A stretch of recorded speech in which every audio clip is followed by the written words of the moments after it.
वालेकुम नाज़रीन, मेरा नाम अली हैदर है। आपका शुक्रगुजार हूँ कि आपने मेरी ये वीडियो देखने के लिए वक्त निकाला। मैं ऐसी वीडियोस कम बनाता हूँ, लेकिन अगर कोई ऐसी बात मेरे सामने आ जाए तो फिर रहा नहीं जाता, और तकाजा भी यही है कि आप तक ऐसी चीज़ें पहुँचाई जाएंगी। ये बड़ी इंटरेस्टिंग वीडियो बनने जा रही है, क्योंकि जो कॉलम मेरे सामने इस वक्त मौजूद है वसअतुल्लाह खान साहब का कॉलम, वो बड़ा इंटरेस्टिंग कॉलम है।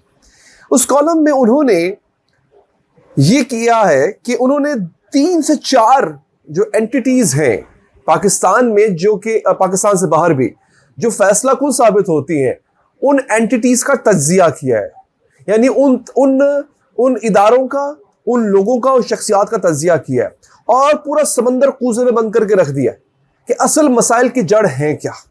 मैं मतलब खबरियत, सनसनी तो बहुत वीडियोस आप लोग देखते होंगे, लेकिन ये ज़रूर देखिएगा समझने के लिए कि पंगा है कहाँ पे, मसला है कहाँ पे। अब उनका जो टॉपिक है ना वसअतुल्लाह खान साहब का, या उनकी जो हेडलाइन है वो क्या है, बड़ी मजे की है। वो कहते हैं इस वक्त ये तय करना मुश्किल है कि भानुमती सरकार के लिए सबसे बड़ा चैलेंज कौन है।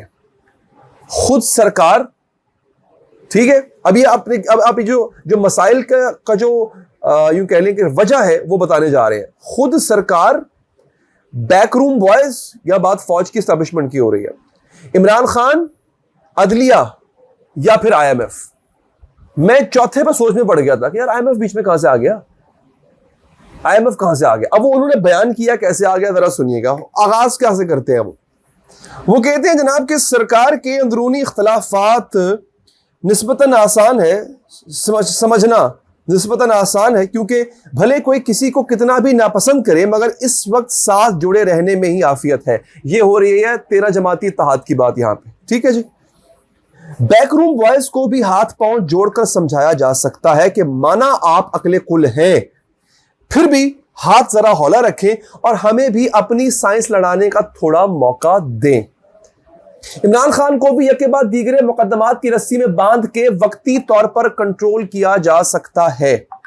अदलिया को भी बातचीत की फिल्म दिखा के कानून साजी की करतबबाजी, बाल की खाल उतारने के फन और आईनी शोरबा पतला करके मसरूफ रखते हुए थोड़ी बहुत मोहलत कमाई जा सकती है। बड़े सख्त अल्फाज है भाई, मैं अदा नहीं करना, वसअतुल्लाह खान साहब ने अदा किए हैं। दोबारा पढ़ दूं?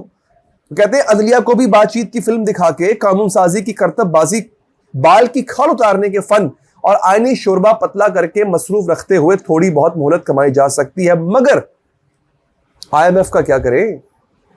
IMF एक ऐसा बैनुल अक़वामी क्लर्क जो साइल को चक्कर पर चक्कर लगवा रहा है, बार बार किसी ना किसी जुमले पर लाल दायरा लगाकर दरख्वास्त टाइप पर टाइप करवा रहा है, एक के बाद एक सवाल पूछ रहा है, कागज पर कागज तलब कर रहा है, दस्तखत से दस्तखत मिला रहा है। क्लर्क जो करते हैं, आप चले जाए सरकारी इदारे में, यही करते हैं। यही कुछ IMF हमारे साथ कर रहा है।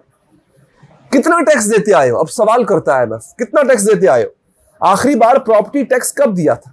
बिजली, पानी, गैस का बिल कहां है जिस पर तुम्हारा नाम और एड्रेस भी हो? आखिरी टैक्स गोशवारे कब भरे थे, उनकी रसीदें कहां हैं? पूरी क्यों नहीं है? 2 कम क्यों है? क्या कहा? बच्चे ने फाड़ दी, बच्चों की पहुंच से दूर क्यों नहीं रखते? इस हफ्ते तो मुश्किल है, अगले हफ्ते चक्कर लगा लो। चलो अब क्रिसमस की छुट्टियों के बाद आना, अब मेरी सालाना छुट्टियां शुरू हैं, बाद में फाइल देखेंगे। अगली बार आओ तो फाइलों के 3 सेट बनवा कर लाना। पिछली बार ओथ कमिश्नर की आधी मोहर लगी थी, इस बार दस्तखतों के नीचे पूरा ठप्पा होना चाहिए। हर कागज पर मजिस्ट्रेट दर्जा अव्वल के तस्दीकी साइन करवाना मत भूलना, वरना साहब लोग मीटिंग में फाइल मुंह पर दे मारेंगे। या IMF की बात हो रही है? अच्छा, IMF भी जानता है कि पाकिस्तान ने 70 बरस में 2 दर्जन से ज्यादा कर्ज प्रोग्राम खरीदे, मगर सिवाय एक के कोई फंडिंग प्रोग्राम पूरा नहीं किया। पैसे ट्रैक्टर खरीदने के नाम पर लिए, मगर इन पैसों से ताई अम्मा को ज्वेलरी बनवाकर दे दी। घर बनाने के लिए लोन लिया और इस लोन को किसी डबल शाह के हवाले कर दिया। ये पाकिस्तान का ये हाल है, जो हमारे यहां मुल्क के अंदर का हाल है। IMF के साथ हम ये करते रहे हैं। मौजूदा हुकूमत लाख रोए पीटे कि पिछलों की सजा हमें क्यों दे रहे हो, मगर IMF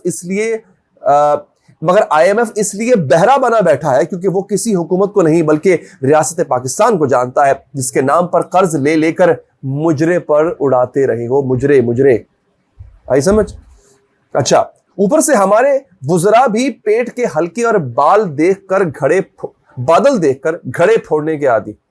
अभी पैसे नहीं मिले कि पेशगी शोर मचा दिया कि जैसे ही आईएमएफ की किस्त आती है आवाम को इलेक्शन से पहले ठीक ठाक रिलीफ दे देंगे ताकि इलेक्शन में कुछ वोट बढ़ सके। फिर आईएमएफ अड़ जाता है, कहता है मैंने मना किया था, फजूल खर्ची मत करो, तुमने कर दी, अब भुगतो।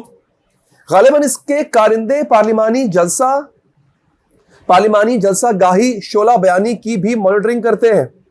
आईएमएफ ने अब अगले बजट का खाका तलब करके इंतखाबी बजट देने की सरकारी उम्मीद पर पानी फेरी। उन्होंने कहा अगे दसो की करोगे, ये करते क्या थे, इलेक्शन आने वाले हैं, आईएमएफ से मिलते करके पैसे लिए, अब उड़ा दिए बिला वजह के रिलीफ देके उड़ा दिए। फिर आईएमएफ ने कहा नहीं, मुझे अगले बजट का भी हिसाब दो कि कैसे करोगे, फिर पैसे रिलीज करूंगा। ऊपर से 30 जून तक पाकिस्तान को बैरूनी कर्जे की किस्त की मद में $3.5 अरब से जायद रकम अदा करनी है। आईएमएफ के $6.5 अरब के कर्ज पैकेज में से $2.6 अरब की जो 2 आखिरी किस्तें पाकिस्तान को मिलनी थी वो कहीं मालियाती तफ्तीश में अटक कर रह गई हैं और मौजूदा आईएमएफ प्रोग्राम भी 30 जून को खत्म हो जाएगा। इसका मतलब यह है कि नया सालाना बजट भी आईएमएफ की कड़ी निगरानी में बनाना होगा। अब ना वो अमेरिका रहा जो आईएमएफ या आलमी बैंक से कह देता था कि बरखुरदार इस पर जरा हाथ हौला रखो, बच्चे की जान लोगे क्या।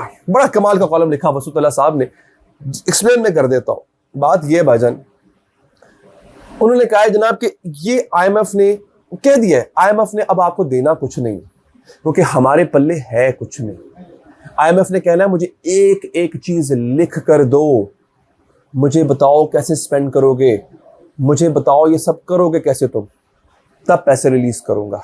एक दूसरा, ये हुण साड़ी अमरीका नाल यारियां ते रही नहीं, अमरीका तो गल मुक गई सारी। हम तो वैसे भी सऊदी अरब के साथ हैं और सऊदी अरब चाइना के साथ है, चाइना के ब्लॉक में जाके बैठ गए, अब पैसे कहां से मिलेंगे हमें, ये खतरा है। आईएमएफ पैसे नहीं देता, आईएमएफ तो जिस तरह से डील कर रहे हैं वो आपके सामने ही है। हमारे पल्ले क्या रह जाएगा? क्या वो दोस्त जिनकी वजह से हमने आईएमएफ को नाराज किया, दोस्तों क्या दोस्ती निभाएंगे? क्या वो दोस्त हमें पैसे देंगे? एक बहुत बड़ा सवाल है और सवालिया निशान है। अपना ख्याल रखिए, अल्लाह ने के बाद।